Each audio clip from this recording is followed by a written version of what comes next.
What if the overtake button was ultra powerful in F1? Well, to find out, we're jumping on the F1 2020 game and we're going to apply a few mods just to see. So you can see in front of you, we've got the Austria circuit. And we're using that circuit because there's quite long straights and they're all sort of next to each other. So hopefully we'll be able to get a nice good test of that. Now, first and foremost, what I've done is I have made the overtake button 5 times more powerful than it was before. I also had to do a little clutch modification because for some reason the clutch started slipping when I did that because there was so much torque. But so the overtake button is 5 times more powerful than it was previously, and it was already about, I don't know, 2 or 3 times or so powerful as it was in normal race mode. So this is really powerful. You can see in front of you, that's what it does. Now there's a few tweaks I've had to make from there because as you saw there, first of all, the battery goes down really, really quickly. But more than that, I actually found that in this game, the overtake or the ERS deployment is very dependent on your speed. So actually what happens is you use a lot at the beginning, you go nice and quick at the beginning, but then the end of the straight, you're just going slow. Or you end up going the same speed as everyone else, rather, because they just keep boosting all the way throughout the straight. So basically what I've done now is I've switched off ERS altogether when I'm not using overtake. So the only time ERS will deploy at all is when I'm using the overtake button. That's the first tweak. Second tweak then is to the battery capacity. You can see here the battery capacity is much, much better now because the battery was just dying. Obviously, I'm using loads more overtake, loads more energy, but I am going to keep on the limited amount of deployment per lap. You see just below the overtake and disable button there, the deployment goes down very, very quickly. I'm going to leave that as it is just so we've got some sort of limit. Otherwise, we'll just be using overtake the whole time. But anyway, then let's have a race. We've applied the mod to all the other AI. The previous few clips weren't applied to the AI. And we're on the start now. You see they're just flying away from us there. We're not going to use any on the start because we know we can just dive on the brakes on the inside. We're also in the AlphaTauri because that's one of the slower cars in a straight line. So I wanted to see how much difference it would make. And using some now in the bottom right course, if you're unaware, if you've got the overtake button, when that goes green, we are deploying. And using a bit more there just to try and get up the inside of some guys and really, really using it to good effect. It's still on 98% charge, so we're going to have no worries for battery charge at all now. And unfortunately, we ended up with a illegal overtake there on Lando Norris. I think there must have been a brief yellow flag. So we're going to let him through, but luckily we've got an awful lot of power to use at a click of a button just like that to go straight back past him. But again, we have got a limited amount of overtake we can use, which is realistic. In F1, you of course have a battery capacity. We also have a limited amount of energy deployment you can use each lap.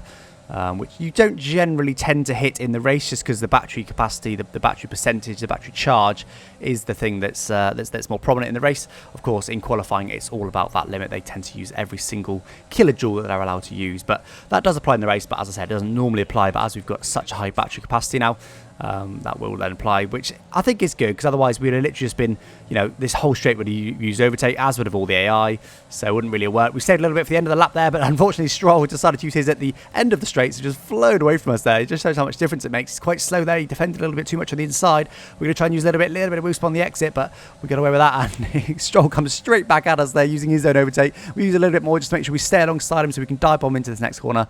And there it is. Get it also down just about before we hit our teammate Daniel Kvyat, who will be up next. Of course, got the exact same car as us, but everyone else has also got the same ERS deployment as us. So, oh wow, almost hit him there.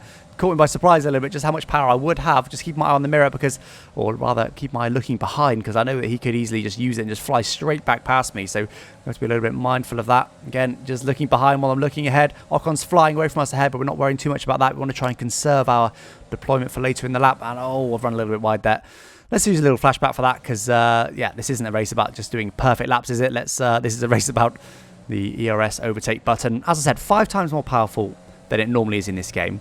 And I believe I think it's about 3 times more powerful than normal deployment peaks at. So at the start of the straight, you deploy a certain amount, an overtake button is normally 3 times more powerful than that, and then this is 5 times more powerful than that again. So does that make it 15 times more powerful than the normal without overtake deployment? Probably, something like that. So an awful lot of power anyway. Oh wow, we deployed it a little bit too early. They get a bit of wheel spin. We just wasted a little bit of it, just spinning up the tyres there, which is not very efficient, but never mind. I spun Ocon doing the same thing then as the racing point previously. So bit of a corner cut, but we're going to fly past him there, no problem whatsoever, and just pull away a little bit of our overtake. He's going to use some though towards the end of this straight to catch us again. No, he's not. He's going to conserve his, so we're ahead of him now. And Sergio Perez is going to be up next then. We're going to have some DRS on the next straight, which is going to hopefully enable us to stick nice and close to the cars ahead. And yep, there you go. A little bit of overtake enables us to go right up to him. And we're going to try and go on the outside here, braking a little bit later than a bit of an inside lock, but managed to get it all slowed down nicely. But he's come back at us. We'll use some overtake down here. Oh, we used some overtake. Wow, I don't know how we didn't spin there. That was just about as sideways as you can possibly get without a spin. And it's actually interesting because, of course, I'm not used to the car braking that suddenly or that unexpectedly. You know, I pressed the button, not necessarily ready to have oversteer. I thought I was going to be safe, but got a huge amount of wheel spin and a huge amount of oversteer. And it's interesting there, the instinctive reactions, even in a game, to just catch the car immediately, as soon as even with a moment that big. But anyway, using the rest of our deployment then on the exit of that final corner, coming up to Perez once again. We have got some DRS, so we managed to stick close enough to him to still get some DRS, which is good. So just waiting a little bit this time, wait until we're in 6th gear. We tend to be safe in 6th gear. If we use it in 5th, we can get a bit of wheel spin. And our DRS there, as he uses a bit at the end of the straight to pull away from us, but we're going to outbrake him and get it also down onto Apex to overtake him nice and cleanly. Up to P9 now, we've got Carlos Sainz next. We have got DRS as well. We use a little bit on this straight as well. Don't forget we haven't got any deployment at all when we're not deploying the overtake button, so we do have to manually deploy every single kilojoule this lap. And so the most efficient way is to use it at the beginning of each straight, but I'm of course trying to save it.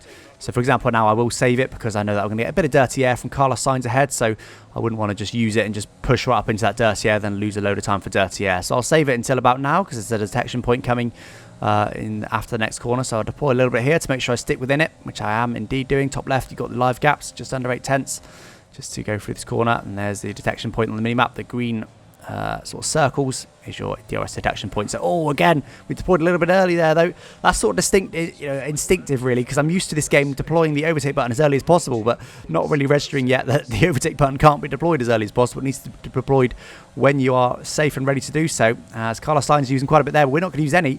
We're going to use a bit of an alternative tactic here to see if that'll pay off. We're going to try and fly past him down the next straight, I suspect, because he's not gone far away enough from us to lose the DRS.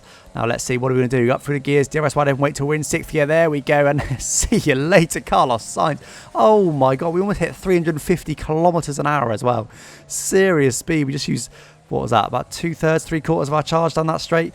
So an awful lot. We still got 80% charge, so like I said, we gave the car a, well, let's be honest, impossibly high battery capacity at the moment. Of course, maybe in the future it will be possible to get a car that's got that much capacity, but also still only weighs, what do these cars weigh, about 800 kilos, but wouldn't be possible at the moment. Use a bit of the last bit of charge there, just to keep us nice ahead of Carlos Sainz. And we're going to cross the line then in P8. Not quite best of the rest.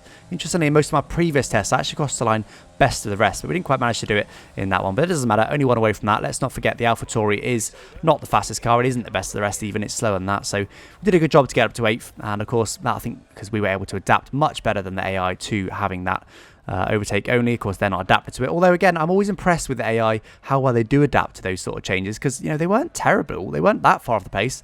Our teammate, his lap was a second lap slower, but I am also a bit quicker than them at this track. So there you go then. That is the ultra powerful overtake button in F1. And I do think something like that would potentially liven up F1 a little bit, but I don't think we'll ever see it in real life. But we can dream. We can have it in the game. Unfortunately, this isn't usable online or anything like that. But anyway, guys, don't forget to subscribe if you're new, and I thank you for watching.